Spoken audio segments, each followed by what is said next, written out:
house that inspired me to look further into the paranormal world.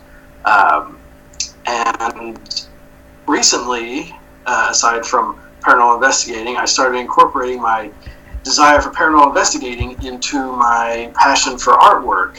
And the end result is I've started drawing ghosts, and ghosts to go along with my ghost stories, whether they're actual ghosts that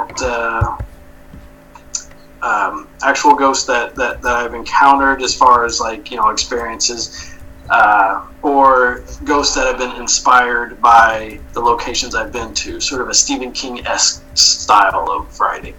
And that's where I'm at now. And luckily, Mike and I have been good friends for quite some time now, many years, and he gave me an opportunity to do some artwork for him, and now I've just spiraled out of control doing all sorts of ghost drawings, and I love every minute of it. Awesome. I have a question for you, Adam. It's something that I was actually thinking about today, based on my own personal experiences, and I would love to know if you do this as well. When you create something, especially if it's been brought forth from a personal experience that you've had, not doing an illustration for somebody else, do you find that it is somewhat of a freeing experience and that you don't have the same feelings that you've carried because of that experience anymore? It's kind of like once you put it on paper that you're free of it. Do you know what I mean? Do you find that you have that feeling? I do know what you mean. I have that feeling quite a lot. It's almost actually what drove me to draw more ghosts and more paranormal situations. It's just like an image that kept recurring in my head. And then once it's almost like that image, that haunting image I saw was wanting to get out of my head. And I finally realized the outlet, hey, I'm an artist first and foremost. Why don't I convey this image to paper? And sure enough, just like you said, as soon as I drew it, I felt a certain release and a certain happiness with whatever that haunting image was in my head. And it just kind of dissipated, and much more, I'm able to handle it a lot better once it's out of my head and on the paper. Because you've taken its power away. Sure, yeah, that's a good way to put it, yeah. That makes so much sense to me. I was thinking about that all day today, and I didn't get a chance to ask you that the last time, so yay, I'm so glad I did this time. like we were all talking about earlier, it's nice to know I'm not the only freak in the room. So oh, there's definitely no freaks here. No, not at all. Well, but maybe it's good to be a freak. Whatever it is, I don't consider us freaks. Maybe other people do, and it's all good to me. I enjoy being weird, I guess. But just to kind of recap real quick, because for I guess everybody, there was no audio at the very beginning, which I got fixed. This is Edge of the Rabbit Hole live stream with Adam Tillery as our special guest. My co-host is Vanessa Hogle. Adam Tillery is a paranormal investigator, illustrator, and author with his book Mischievous. Out there right now. We'll link that below in the description. And then his illustrations have also appeared in the Two Encounters with the Paranormal books and Kathy Gash's My Life Amidst the Paranormal. So you can find him all over the place. So now we'll kick back into it. Oh, and he even had him. Well, and there's Mischievous, yeah. So, Adam, what's really been interesting, just with working with you and putting the books together and working with some of the other authors, is that kind of what Vanessa was getting at there. How the different things have kind of popped in your head. How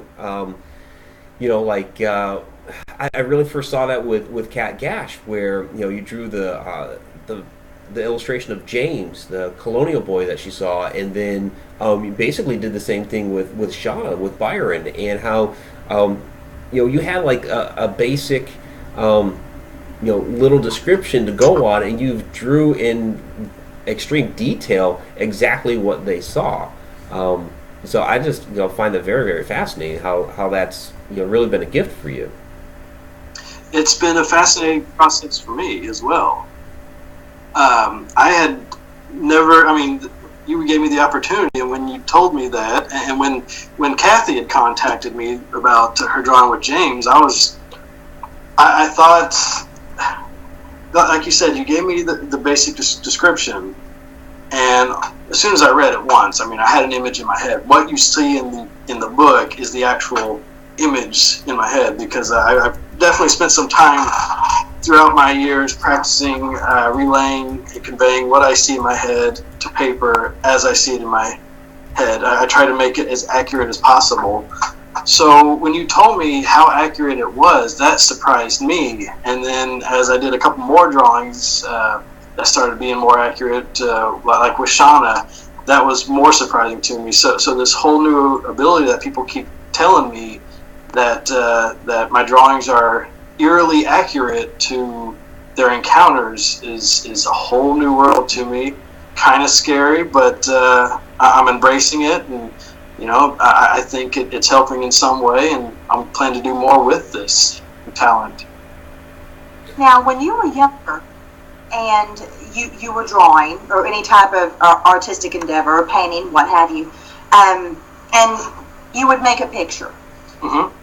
Do you look back now and wonder if the things that you drew or sketched out or painted or whatever were actually there for you to see and nobody else? Most certainly. One of my first drawings that I mean, one of my first sort of ghostly drawings was of a Native American, and I was just drawing. Actually, it started out, I just wanted to draw a picture of my grandpa Ray, who passed away a long time ago, and all of a sudden this drawing started just becoming a Native American, so I just went with it. And I thought that was strange, and if I had it with me, I definitely should have posted it online, but that's when I first realized that was that there may have been a strange connection, but I didn't really hit on it too much. I just thought, well, that's strange that I was trying to draw my grandpa and ended up being a Native American. And it wasn't shortly after that in the place that I drew it at, in the house that I drew it at, in the backyard, I was suddenly finding arrowheads, and I thought maybe there may have been a connection between finding those arrowheads and drawing this image of this Native American. And I thought that was a very haunting connection. And then it was a couple years later when I contacted Mike and I did the drawing of James for Kathy Gash.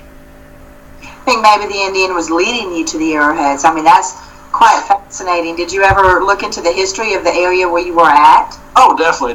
It was prior to 1854. It was a Delaware Indian reservation. So, wow. And the backyard backed up into a creek bed. So the whole area definitely had Native Americans on it. It's funny you said that he was leading, because way before I knew what was happening, I actually titled that drawing "The Guide." Oh, that makes sense. Yeah, I'm not surprised one bit, because that's what I was feeling when you were telling me it, is that it almost as if he was taking his son, so to speak. Mm-hmm, sure. And leading him.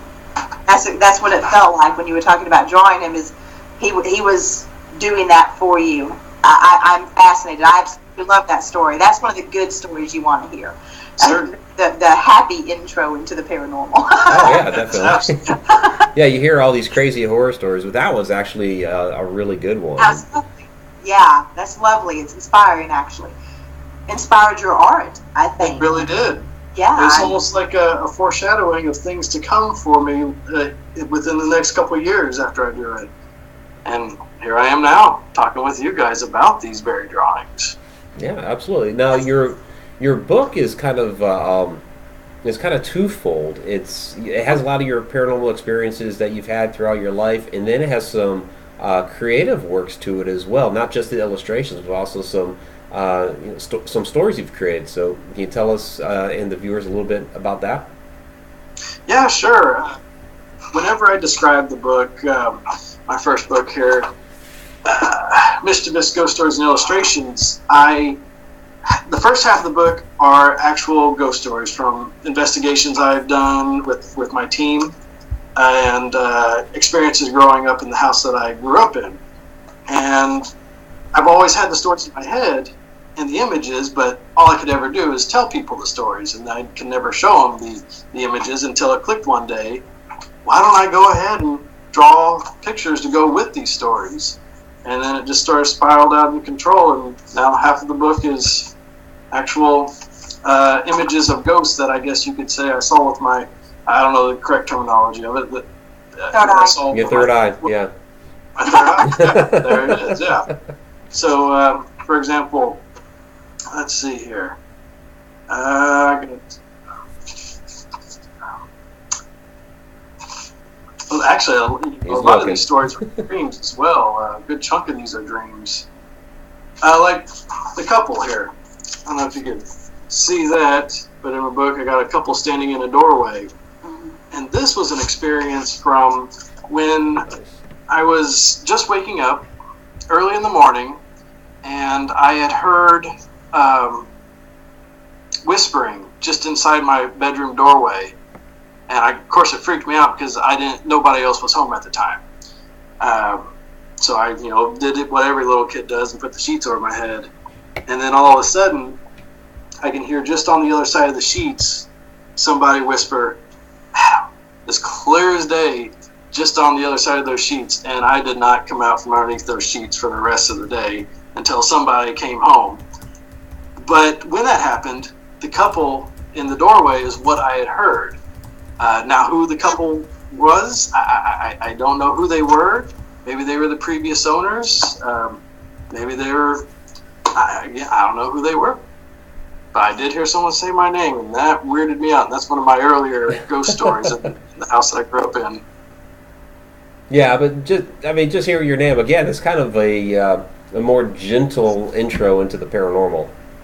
Mm-hmm, it is. Wasn't anything violent. When you're and you're a kid and you hear I might have tinkled.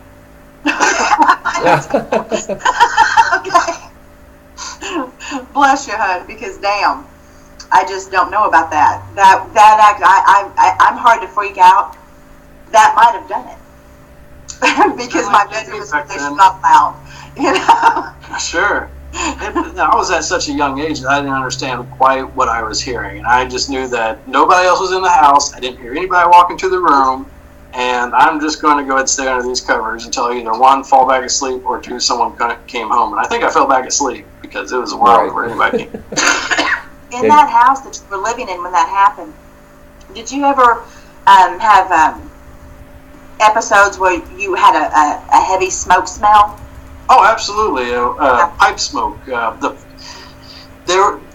Everybody in the house encountered it, from my parents to my brothers. Everybody smelled the pipe smoke either in the front room by the front windows or down in the basement in the old coal room, which was no longer there. We tore down the wall to the coal room because it was no longer needed. Oh, you no longer have a coal burning fire furnace? No, not anymore. Not anymore. We upgraded. I think probably in the 70s or so, long before I was born, and my parents just bought the house. So yeah, I don't even know where it was. I'm just living in that house and wondering about the coal room and where the chute was. It was in the garage. Either way, it turned out my parents said that the former owner used to smoke a pipe in the house. And one of his favorite spots was in the front room by the window, but his wife did not like him smoking a pipe in the front room, so he would go downstairs and smoke his pipe near the coal room, near the garage. We have a question about the smell from the chat room. Was it ever a sulfur smell at all? No, it was a sweet pipe smoke smell. I mean, there was never any foul smells as far as whenever we did smell the smoke, unless somebody left the gas burner on the stove. That was about it. But other than that, it was just always a sweet. He tried the sweet smell, but his wife still didn't like it. Yeah, that's exactly it. Yeah. It was like the cherry, like the cherry pipe smoke. It was very similar to that. Yes, something very fruity and very sweet. Yes, acrid almost in sweetness. It was. I don't like it. I don't like it myself. I can smell, so I don't like it. Sorry. Wait, Vanessa, you're a smoker, right? And you don't like the smell? No. No, wow. That's interesting. No, because it's a big cloud kind of around me right now, and I don't like that smell. Ah, okay. Yeah, that's how I knew that he smelled smoke. Gotcha. Yeah, and I would actually venture to guess that respiratory illnesses were prominent in that household. In the house that I grew up in? Yes. Oh, probably. Definitely one of the illnesses, and this was strange. This is one of the, I'll probably have a drawing of this later, and maybe I still have a photo. My parents have a photo. His wife was blind. So in this house, before my parents moved in, all the windows, besides the front window, were covered with paper because she had a sensitive light issue with her eyes. And, she had to walk with a cane and everything. The other weird thing is that there were strings all over the house to help her guide to each room so she'd follow along a string. So I always thought that was just a very eerie image. I don't believe they were spooky people at all. My parents knew them and they were nice, but can you imagine that? A house covered, all the windows covered with paper and strings everywhere? Hey Adam, I think your brother's in the chat room, and he claims that the bad smells just came from your brothers. Most definitely. every bad smell was from them. Nice. Yep. It doesn't smell like cherry tobacco. Oh, no. Yeah, not that type of smell. Yeah. They certainly had something evil coming from them for sure. Yeah, something foul in nature. Yeah. I'm not even going to go there. Vanessa's staying out of it. Well, yeah, most adolescent boys, yeah. It's like, what is that funk? I have a 14-year-old machine gun. Yes, I do. Yeah. So I understand. Yep, been there, done that. This is so wrong. Oh, of course. But we are edge of the rabbit hole, so we go there. Yes, we do. We hop right on in. Like it. It's real talk. Real Absolutely. Yes. Oh my goodness. So, Adam, just on a personal note, just kind of throw here in the middle, you have some good news coming up this spring. People that follow you have kind of announced it, but I think it's wonderful news for you personally. Want to share that? Talk about that? Yeah. I certainly am. I am engaged, and I will be married this April at a very great location. I'm sure some of you have heard it and seen it on TV. I'll be getting married at the Belvoir Winery to my beautiful fiancée, Hannah. Yeah. And yeah, I think that's absolutely awesome. I mean, I know you have, of course, the connections there, and that's how we met. But, what, I guess I'm kind of curious, what made you think Belvoir Winery, and, is that something Hannah also has an interest in, and she's totally on board with, let's have a wedding at a haunted location? Our very first date was to the Belvoir Winery. I took her to go look at to ghost shows that they were airing at the winery. Oh, she fell in love with me right then and there. Nice. Okay, actually, no, yeah. She fell in love with the decor and the wine. She's like, I love this part of the winery. This is great, but don't take me to any of the spooky stuff. Oh, come on, those places are great. Oh yeah, she's slowly warming up to it. Okay. So she doesn't actually investigate or anything. Because the winery. When we were there, we had a great investigation. So, I know for us, as far as being full-fledged paranormal investigators, it's a treasure trove. So, how is that something? I guess you said she's slowly acclimating. So, how does she feel about you doing all of that? Apparently, she's on board with it. She's on board with it. She has one rule: don't bring anything home. So I make sure to stay prayed up and put all the put myself in protective situations to where I make sure I shed whatever I put on me and leave it at the location that I investigate in case it is a clinging spirit that wants to do me harm. But as far as her like for the Belvoir Winery, she did fall in love with it, just as I did from a different spectrum. I fell in love with the history and of course the ghosts that are there. She fell in love with the history as well, but she fell in love with the architecture. She fell in love with just the whole scenery because it's a beautiful place. I mean, it is the ideal location for a wedding. And like I said, I know the owner, and we're good friends, and I'm very happy that he let us have our wedding there, and it's gonna be fun. Best of both worlds for us. I mean, it truly sums Hannah and I up. She loves wine and beautiful scenery. I love wine and ghosts. I mean, it's perfect mesh. Oh, definitely. So does she ever investigate at all, or she just leaves that to you? I've taken her on a couple public investigations, and she does good. Although she stays right there with me. She's very observant with me all the time, and very aware of her surroundings. Nice. And she lets me know. Have you found that she picks up on anything? No, she never has. Yeah, never has picked up. She has her, few stories here and there, but I mean, it's just like nothing ever too serious. She always comes to me and asks, this happened to me today. What do you think that was? Kind of stuff. So, of course, that's good though.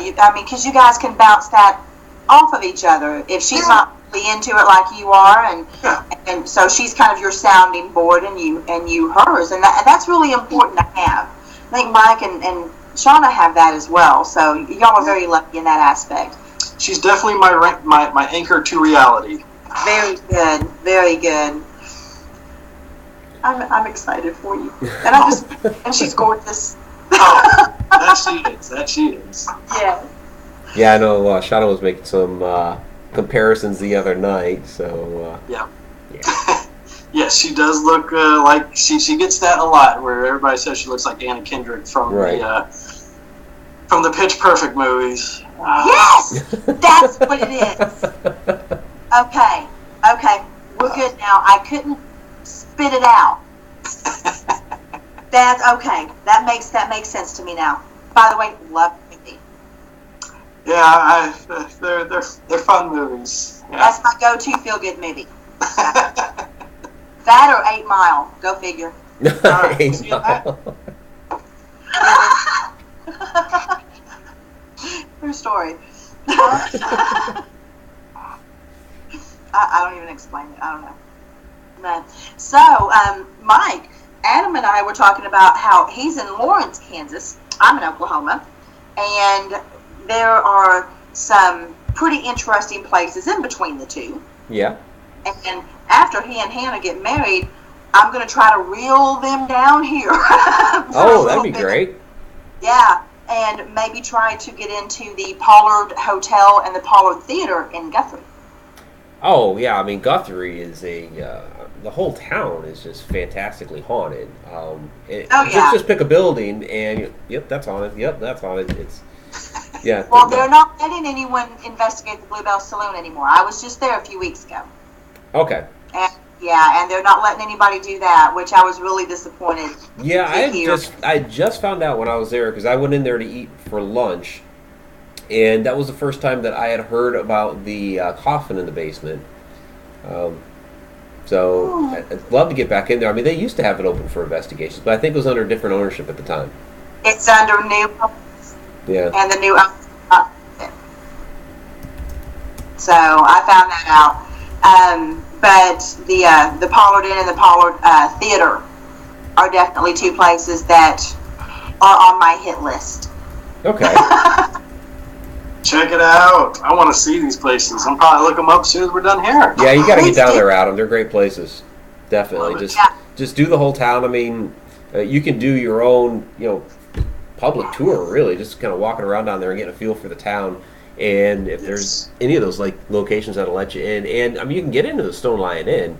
The only thing with getting in there to the Stone Lion is you basically have to do it on a Sunday because they have the murder mystery dinner theaters on Friday and Saturday nights. So unless you want to do it during the week, I don't know if Becky does it during the week. We always did it on a Sunday. That's a good pro tip right there in case we head down there, which we probably will. Yeah, that would be easy enough because you guys could come in on a Saturday, spend the day, spend the evening, and then on the Sunday, after the murder mystery weekend is done, holler at Becky and go talk to her and Michelle at Stone Lion Inn. You would love it. They weren't there when Jan and I went a few weeks ago, Mike. They weren't location. But it was on a Saturday. Said it was like midday, so they just weren't there. Okay. But it's just such a neat place, Adam. You'd have such fun. Oh, it really is. Yeah, you'd love it. Go make a trip of it. It's done. It is. Nice. Oh, So, Adam, I guess we ought to take a second here because we're going to get into upcoming projects and everything. You and I are working on something right now. Yes, we are. You had a live stream the other night to kind of show how you go about with your illustrations with the chalk. So I guess we'll kind of slowly work into this a little bit. What was it you were drawing there? I was working on a special project by this awesome author named Mike Ricksecker, and I was drawing some scenes for a very special project he's working on for all you viewers at home and listeners. It's going to be a scene from how am I supposed to break down this? Okay. You got good details. I was working on a scene. Well, just describe the scene a little bit. What was going on? I want to see how you describe it. Let's see. Was that the second image? Yes. Okay. I was drawing what would you say it was a library. Yes. It was a library scene where a gentleman was lying on the floor as a fedora-wearing, I guess we'll call him hero in a way, was kneeling over him, checking to see if this fellow was okay.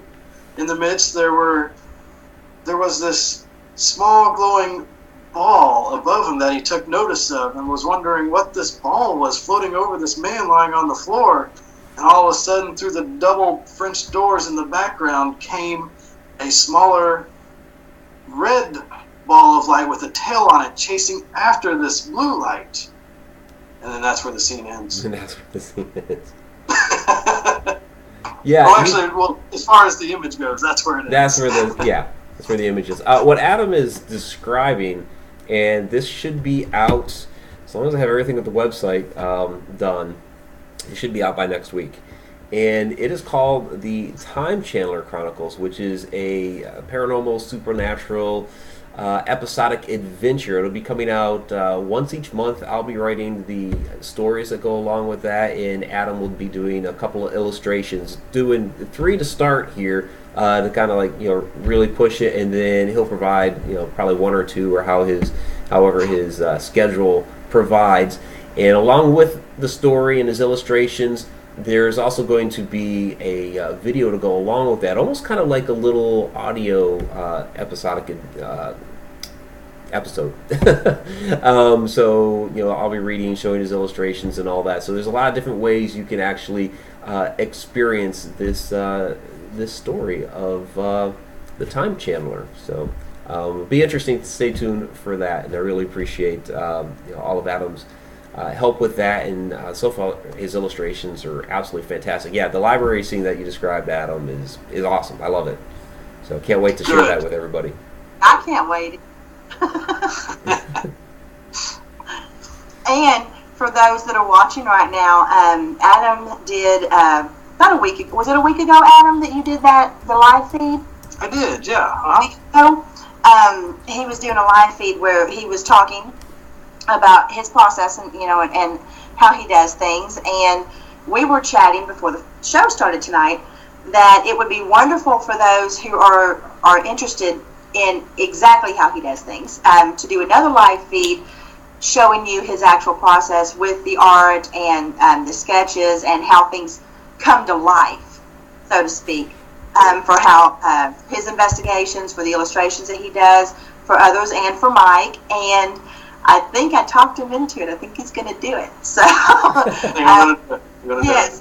So please, everybody who follows Adam, myself, or Mike on Facebook or Instagram or Twitter, when I know he's going to be doing this, I will be sure to post something out there and let y'all know so that you can really get a good idea of his artistic mind and how he puts that to paper. So I'm excited for it. I'm excited too. I just need to come up with something to draw. I have stories, that I'm working on right now that need illustrations. So I think I have something to draw. I think you'd be alright. I think you'd be alright.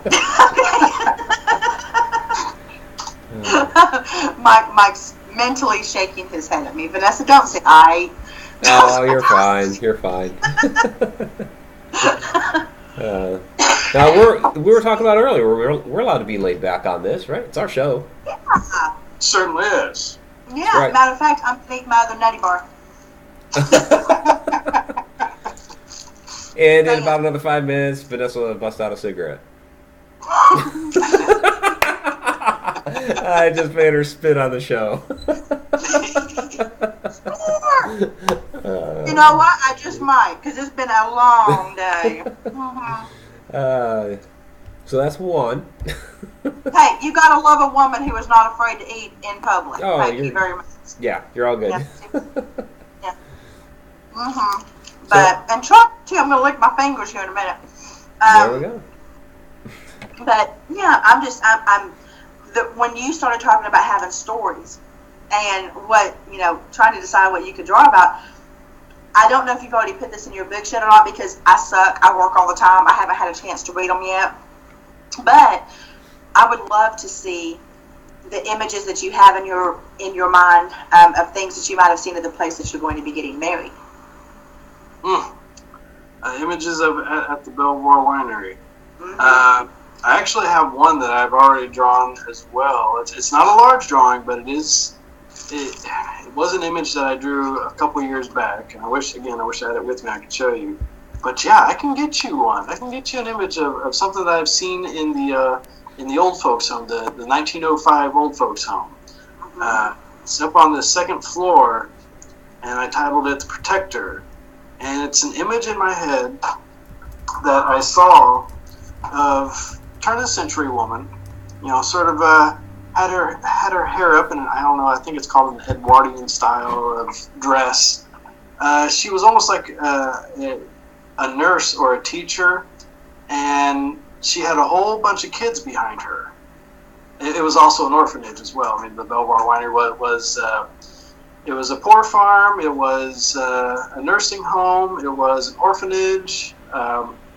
So it had a lot of souls in it for sure. And there's a school on site there, and I felt like she was a caretaker for the children, and that there are children there. There are spirits of children there. There have been there are documented cases of hearing children's footsteps running in the administration building on the second floor. But the image that I had in my head was of an older woman, like a teacher figure, just standing in front of these children while we investigated. And that was the image that I had. We were investigating there. Is she was just standing there in the distance, not saying anything, almost telling the children not to say anything. And that was an image that was just recurring in my head, and I just did a quick sketch of it. I can pull that up, and I can probably post it to my Twitter page, Facebook page, and y'all could see that. When you were there, did you, or when you saw this, or does that location have a small concentration of young African American boys? Because when you saw the woman that I saw had this little bitty boy about 4 years old behind her, a little African American boy, and he was like grabbing a hold of the back of her skirt. Really hard to say. I don't know if there were, but then again, there could have been. This was. They do have pictures of a lot of the orphans up at the winery, and I don't remember seeing any African American children in the pictures. But then again, at that time period, maybe they didn't want to depict African American children in images, so that could have been the case, and that was just a sad fact of the time. But no, not to my knowledge. I'm curious. I'll have to look at that. Sure. Yeah. You're right. Sorry. It's all right. Yeah.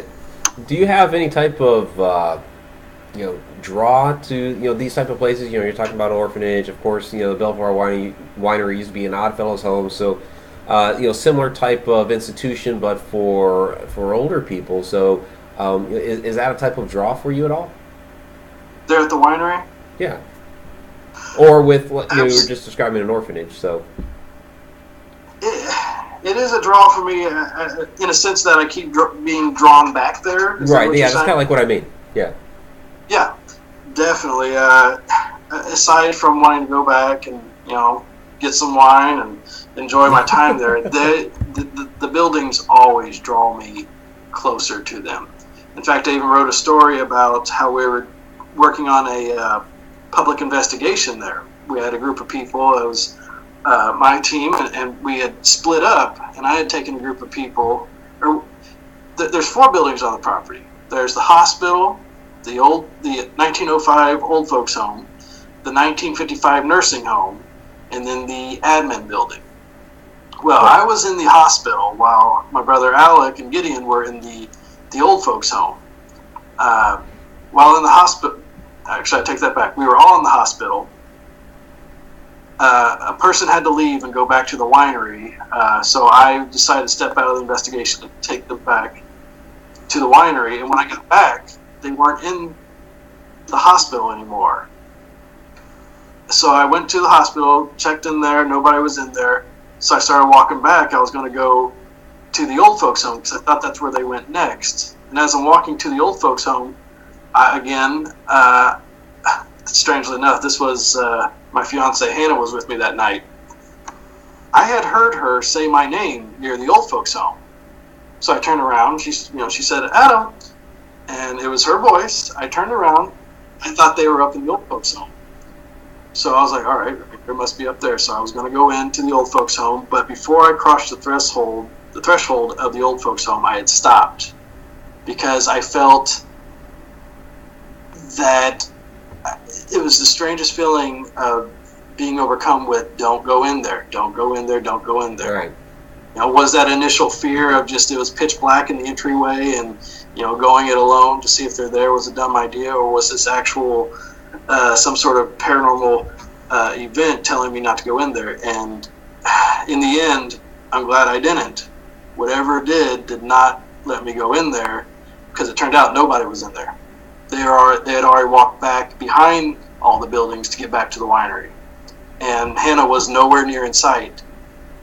So I'm like, and that was the other thing. We also had walkie-talkies with me, and I kept trying to radio Alec, but the walkie-talkies weren't working. Right. So finally, I made my way back, and my fiance was out on the porch at the winery, where the winery is the only building that still has power and was all lit up and still nice. She was standing on the patio saying, "Where were you?" I said, I want to ask you the same question. I asked her if she was just at the old folks home. She said, no, she's been there the whole time. And then she goes to tell me, I thought you were behind the nursing home because I just heard you yell for me. Yeah. So that was a very strange case of being drawn to the winery in locations like that. What was it, for good or bad? I don't know. But the initial feeling was, don't go in that building alone. So yes, I am drawn to those places for sure. Well, yeah, that's another case. You were just talking about it earlier about entities saying your name, Adam, and here it is, once again at the Belvoir Winery. Because you've been there so many times, you think that's maybe the spirits there have come to know you and okay, maybe drawing you back, but maybe they feel they know you on a first name basis at all. What do you think about that? Because there's sometimes you go to a location and you've never been there before, and sometimes you might hear your name called. So what do you think about that kind of juxtaposition of at times you might hear your name?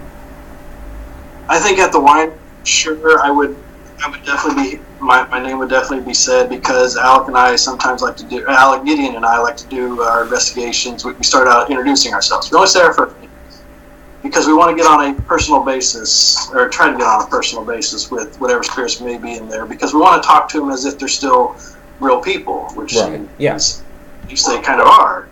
So we introduce ourselves. Oh, definitely are. A standard living human being.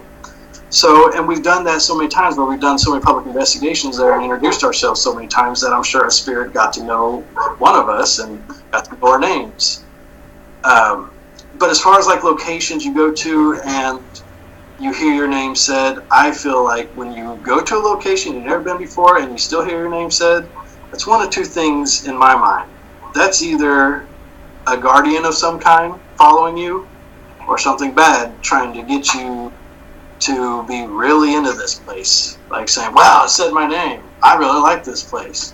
Or it could be your guardian saying, I just heard my name. Maybe I shouldn't be so into this place.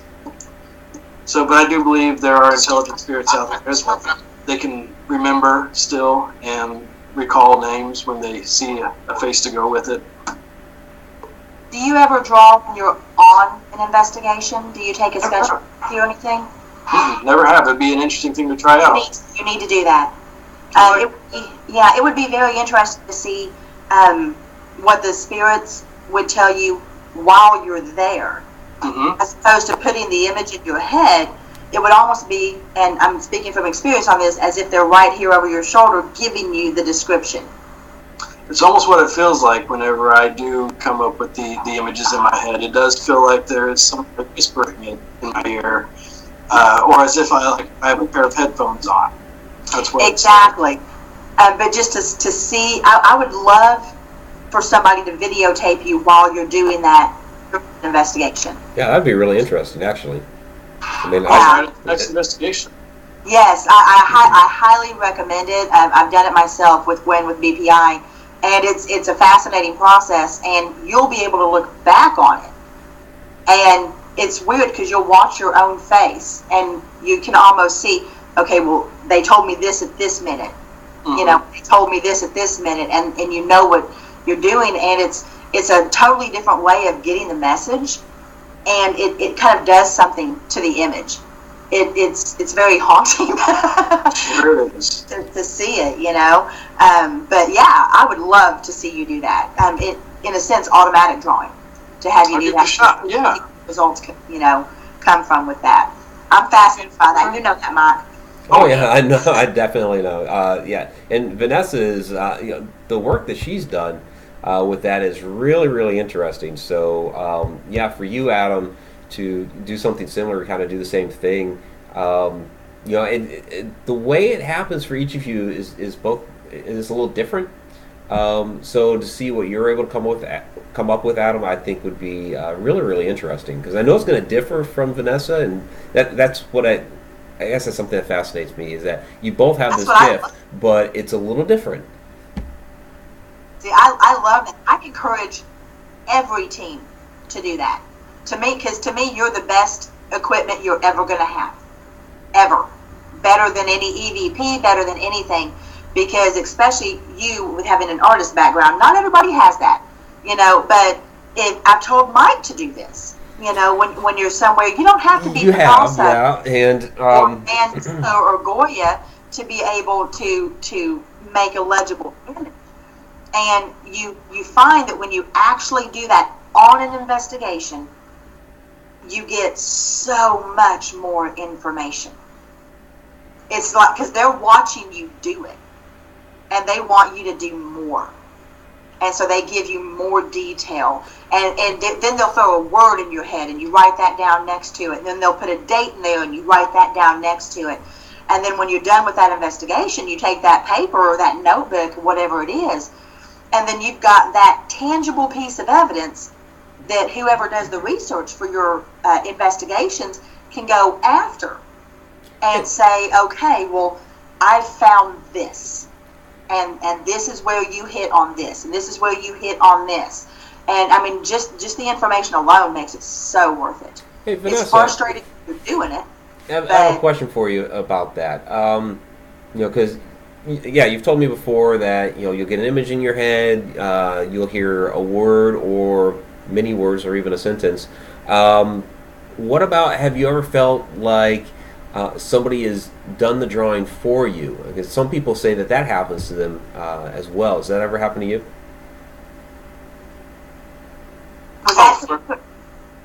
That was to Adam, right? No, that was actually to Vanessa. To you. No, absolutely. Absolutely. There are times when I am sitting down with a notebook and I have no idea that I've drawn anything. Okay. Until I look down and there it is. Yeah, because I've heard that story from some people before. I wasn't sure if it happened to you. I thought it may have, but I wasn't certain. Okay. All right. You know, it's funny you mentioned, have you ever sat down and done that on investigation? I just remembered that I had little Post-it notes with me on my last book signing at the Grinner Place this past weekend. And I was sitting there next to a fireplace, and I sketched out a man sort of leaning on the fireplace. I just realized that when you said that, have you ever done an investigation? No, I haven't, but I just tried it out this past weekend while doing a book signing at the Grinner Place. And I may be able to get those drawings for you and show you. Oh, that'd be great. Garage in my tote. Really? My lovely fiance assistant is here. Thank you, Hannah. Thank you. It's so cold. I know it's cold. Quick. Yes, bundle up. Okay. So Maybe we'll have to send her a gift. Yeah. Yes. Thanks. But yeah, I have those drawings nearby. I drew a man. He was looking at me, just sort of leaning on the fireplace, just kind of. He had a beard, a mustache, long beard, slick back. He didn't seem to be any of the original family members in the house. I don't think he was one of the Grinners. But then again, the Grinner Place was also a famous stopping point on the. Or at least leading to the Santa Fe Trail and Oregon Trails. It was a famous stopping point between Fort Leavenworth, Kansas. I'm sure you've heard of Fort Leavenworth sometime. Well, when you're in the military, you hear Leavenworth. For the yeah, sure. Well, this went to Fort Leavenworth down to, I'm on the board there at the Grinner Place, so they're going to kick me when I don't know the other stuff. Well, either way, when people were heading north or south, they crossed the Kansas River to Fort Leavenworth to Shawnee Mission Indian Center, I believe, or Indian, what do they call it? Missionary. It was a missionary. Right.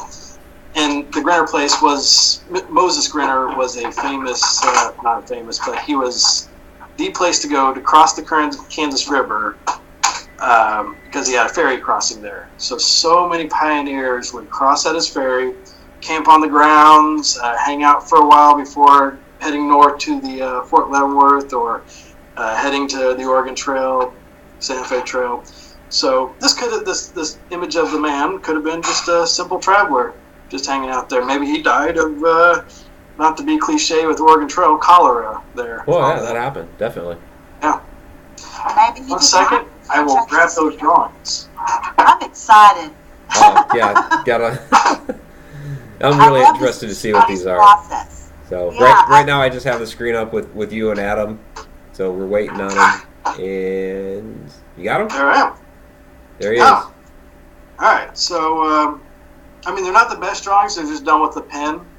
But this was the image that I drew. Oh, wow. Guy was just leaning there. It was just an image that popped in my head. Wasn't anything long. Wasn't anything detailed. He wasn't saying anything in my head. It was just I'd look over and I could just almost feel like there was this guy standing there watching me. Nice. So I love it. See, that's Vanessa. Is that not what you do?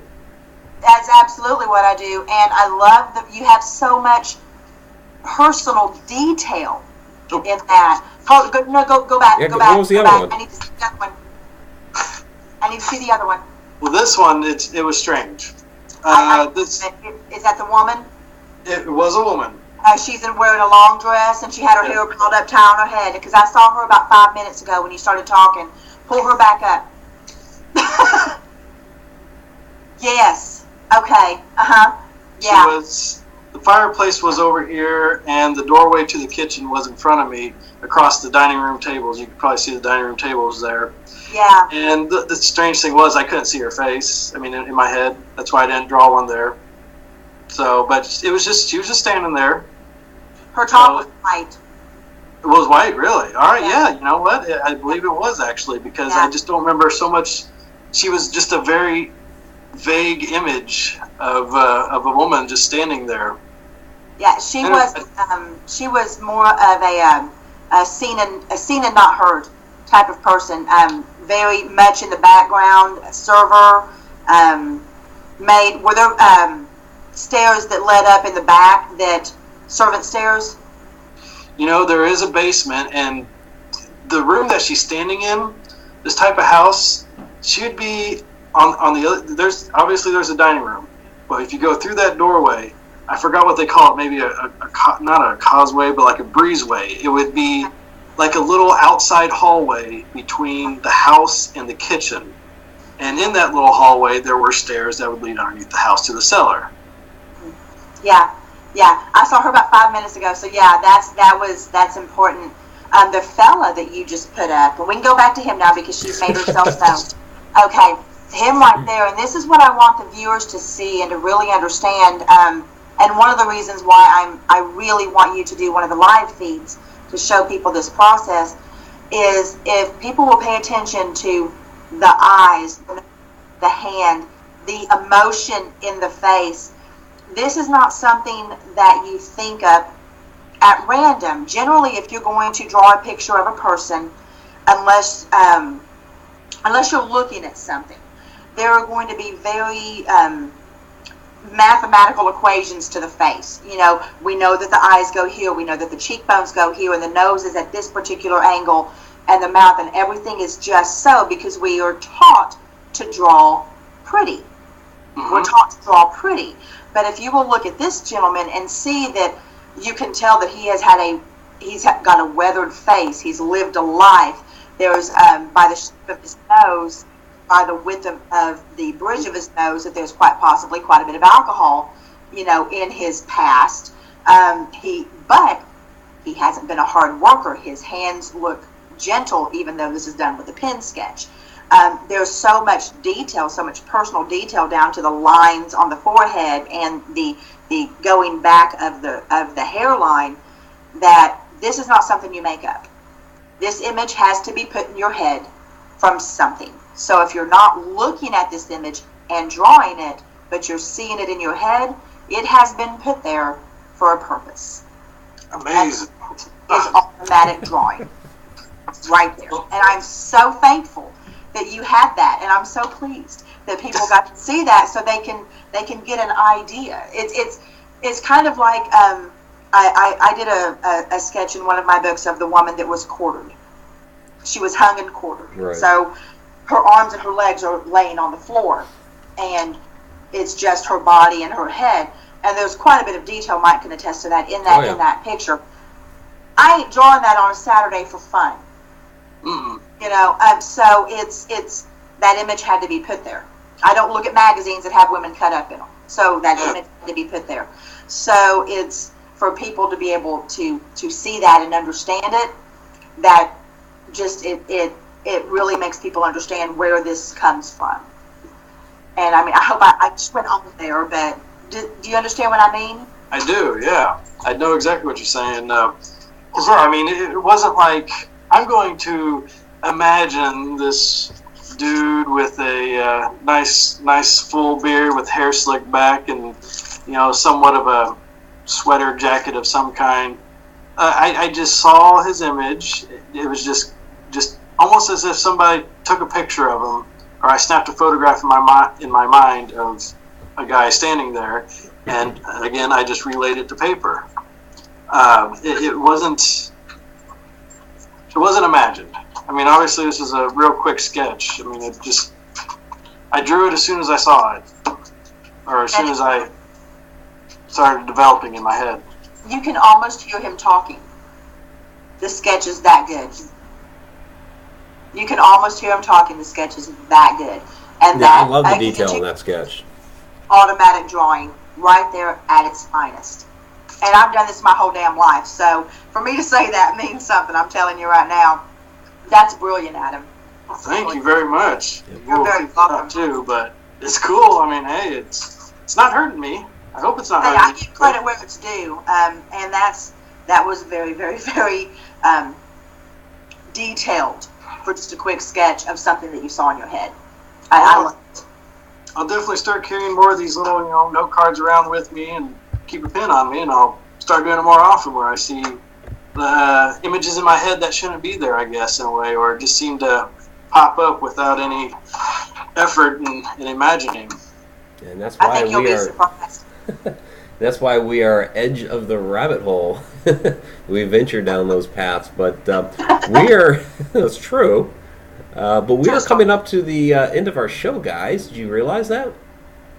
Wow. I mean, we're not restricted by a specific time, but we give an hour for the show, and it's been about that. So it goes quick. It always goes quick. That does. It does. So something I wanted to do with we've got a number of people watching here is we have the holidays coming up, and I have a book here that we've all participated in. It's we've all participated in Encounters with the Paranormal, both volumes. I'll show that to you guys and then bring it back over here. And so again, Adam did the illustrations in here, and I'll show you guys Byron, who Adam drew that Shauna saw. If I can find, there's Byron. So see. So what we're gonna do, since like I said, it's the holidays and all, I'm gonna put the as good as you guys can see it, and I'll try to center it here. First person that can tell me what that haunted location is on the front cover of the book, and I will give this book to you. So we're doing a giveaway, impromptu giveaway. There we go. Oh, and Shauna sees her lamb book sitting here. Yes, that's your lamb book. But that's not what I'm giving away, obviously. So, first person to tell me what this is. And Shauna knows, but Shauna already has her copy. So, I'll put it up there for a few minutes. Adam, while I'm doing this, Yeah. if you want to talk about any upcoming projects, where people can find you, all of that. Sure thing. Upcoming projects. Well, wedding. Besides wedding. Right. Like I mentioned earlier, I got a few Iowa friends that have some locations that we're interested in teaming up at. Good friends with Unknown Darkness out of Cedar Rapids. They have done some great work in the paranormal field, documenting evidence. If you could get on their site, they have a list of very haunting and chilling EVPs that they've captured at the locations they've been to. But there's definitely some locations that we're going to be collaborating at. REP Paranormal, another team out of Iowa, we'll be probably doing a team up with here in a year or so, or maybe even less. We'll be going to a hotel up in Iowa. I can't remember the name of it. And then I'm also getting calls for a place, suggestions to go to a place down in Missouri. A very interesting place where I'm trying to remember the show, and I don't know if I want to do it. Apparently the guy who owns this house doesn't want to stay there. It's affecting his health, and ever since he got out of the house, his health has gotten better. And anybody who goes there ends up taking something home with them, and I just don't know. I mean, I'm up for doing it, but I don't know. I just feel like this certain strange pull again, not to do it. Okay, both y'all pros. Oh, we did? I see you both just fine. But okay, I'll start giving some hints here. Yes, that is a boat. That is a boat. It is the used to be the biggest and most luxurious. Well, it still is biggest and most luxurious showboat that was ever built. Give you a big hint. Google. Google it. The proceeds for this book do go to help restore and preserve that boat, which will be being moved. Jimmy's asking, didn't they destroy it, Mike? Well, they were supposed to this spring, but it got saved this past fall. And Jimmy, if you know the boat that I'm talking about, then go ahead and put the name of it in there, and you'll win the book. Adam, if you end up going there, holler at me while y'all are there, and I'll help remote you if you want. There at the location I'm a little bit sketchy about going to? A little bit. Mm-hmm. Okay.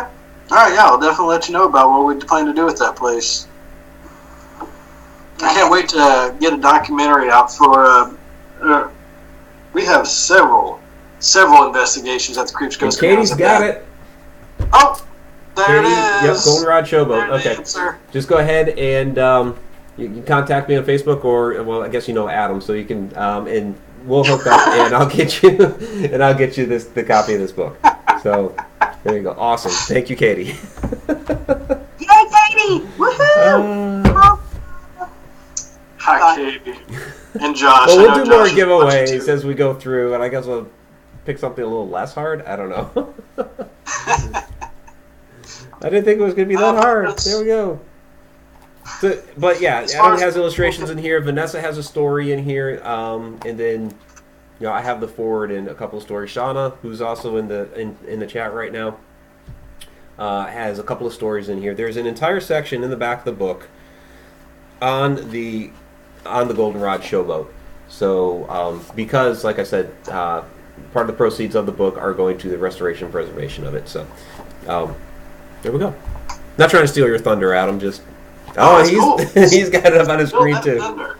But we all participated in putting this book together. So yeah, congratulations, Katie. There we go. All right. Well,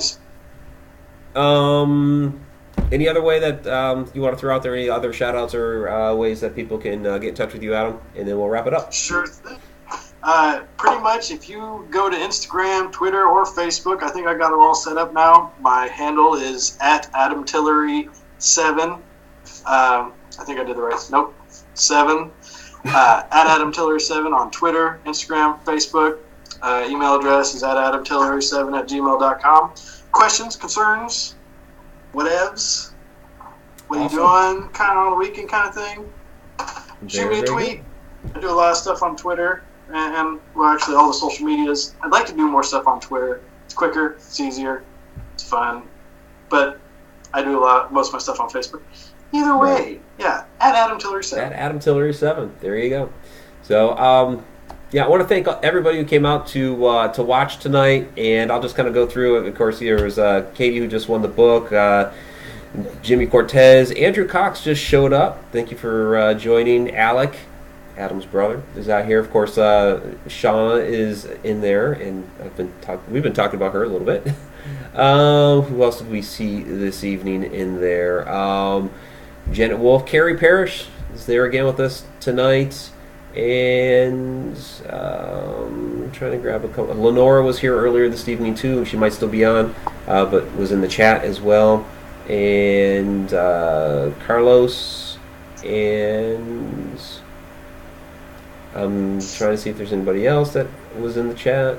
Yeah, if you're in the chat, I'll try to give you a shout out. So it's kind of the way it works.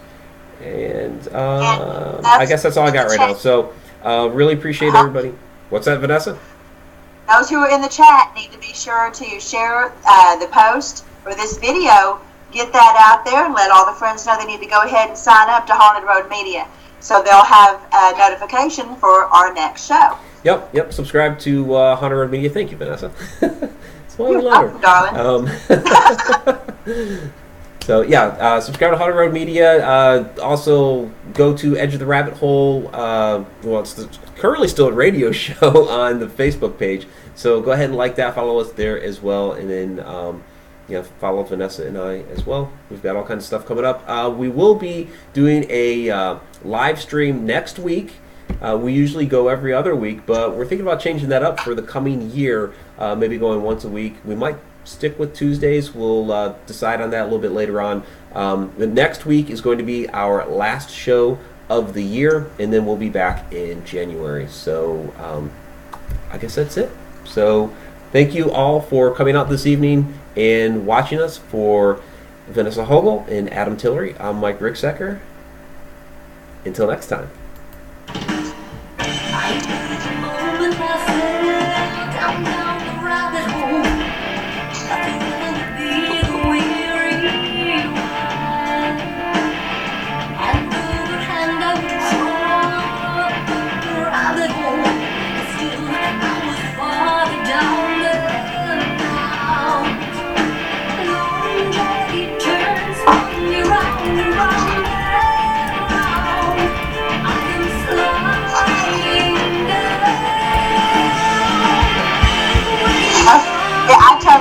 John.